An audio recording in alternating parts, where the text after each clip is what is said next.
नमस्कार। पता है, कभी कभी जो सबसे बड़े रहस्य होते हैं ना, उनके सुराग बहुत ही छोटी छोटी चीजों में छिपे होते हैं। तो आज हम एक ऐसी ही मजेदार जासूसी कहानी the case of the fifth word की गुत्थी सुलझाने वाले हैं। चलिए साथ मिलकर इस रहस्य की तह तक चलते हैं।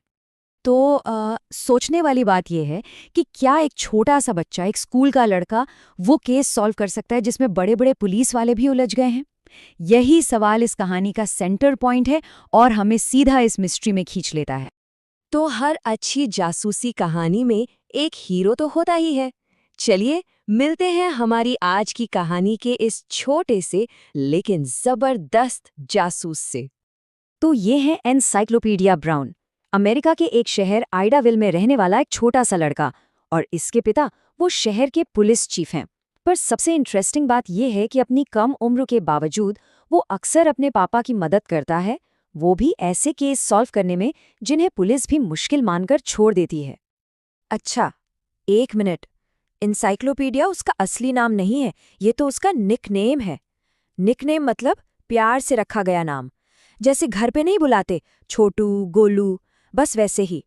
उसका असली नाम तो लीरॉय था, पर सब उसे एनसाइक्लोपीडिया ही कहते थे।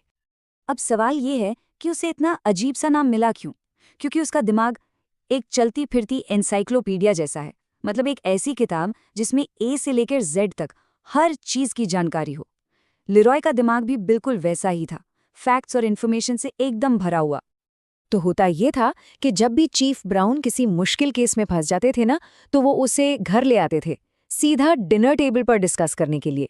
और आज रात का केस कुछ ऐसा ही है, एक अनसुलझी डकैती।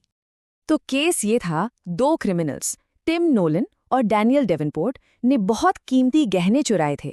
एक गवाह थी, एक क्लर्क, जिसे लगा कि उसने नोलन को पहचान लिया है, पर वो 100% श्योर नहीं थी। और सबसे बड़ी दिक्कत, वो क्लर्क गवाही देने से डर रही थी, और चोरी हुए गहने वो तो कभी मिले ही नहीं। तो केस एक तरह से बंद ही हो गया था। और प्रॉब्लम की जड़ ये थी कि वो क्लर्क टेस्टिफाई करने से डर गई थी। मतलब कोर्ट में जाकर ऑफिशियली गवाही देने से उसने साफ मना कर दिया था। बिना गवाह के केस आगे कैसे बढ़ता? पर फिर भी चीफ ब्राउन को एक हंच था। हंच मतलब एक पक्का वाला अंदेशा, एक स्ट्रॉन्ग फीलिंग कि अपराधी कहीं छिपकर बैठे हैं और बस मामला शांत होने का इंतजार कर रहे हैं। उन्हें यकीन था कि इन चोरों ने अपना सारा लूट, यानी चोरी का माल, कहीं अच्छी जगह छुपा दिया है और सही वक्त का वेट कर रहे हैं। और इस केस में लूट क्या था? वो कीमती गहने। अब कहानी में आता है एक बड़ा ट्विस्ट। उन दो अपराधियों में से एक, टिम नोलन, की हाल ही में मौत हो गई। कैसे? उसे स्ट्रोक आया था, यानी लकवा, दिमाग का एक बहुत ही सीरियस अटैक। और यहीं से ये केस और भी ज्यादा मिस्टीरियस हो जाता है, क्योंकि नोलन ने मरने से ठीक पहले एक बड़ा ही अजीब सा सुराग छोड़ा जो किसी के पल्ले ही नहीं पड़ रहा था। हुआ ये कि चीफ ब्राउन को नोलन की वसीयत, यानी उसकी विल, के साथ एक छोटा सा नोट मिला। अपनी बची कुची आखिरी ताकत से नोलन ने ये नोट अपने पार्टनर डेवनपोर्ट के लिए लिखा था। और उस नोट पर बस ये 4 अजीब से शब्द लिखे थे, नॉम यूटेस स्वीडन हर्ट्स। इन शब्दों का कोई मतलब ही नहीं निकल रहा था। ये क्या हो सकता है? कोई सीक्रेट कोड? कोई मैसेज? जरा एक पल रुककर सोचिए, अगर एनसाइक्लोपीडिया ब्राउन की जगह हम होते तो इस पहेली को कैसे सुलझाते? इन शब्दों के पीछे क्या राज छिपा हो सकता है? तो चलिए अब आते हैं कहानी के सबसे एक्साइटिंग पार्ट पर, वो हिस्सा जहां हमारा नन्हा जासूस एनसाइक्लोपीडिया ब्राउन इस दिमाग घुमा देने वाले कोड को तोड़ता है। देखते हैं उसने ये किया कैसे। और देखिए, इस पूरे रहस्य की चाबी बहुत ही सिंपल थी। नोलन ने हफ्ते के दिनों के नामों से बस 3 अक्षर DAY हटा दिए थे। चलिए इस टेबल को जरा ध्यान से समझते हैं।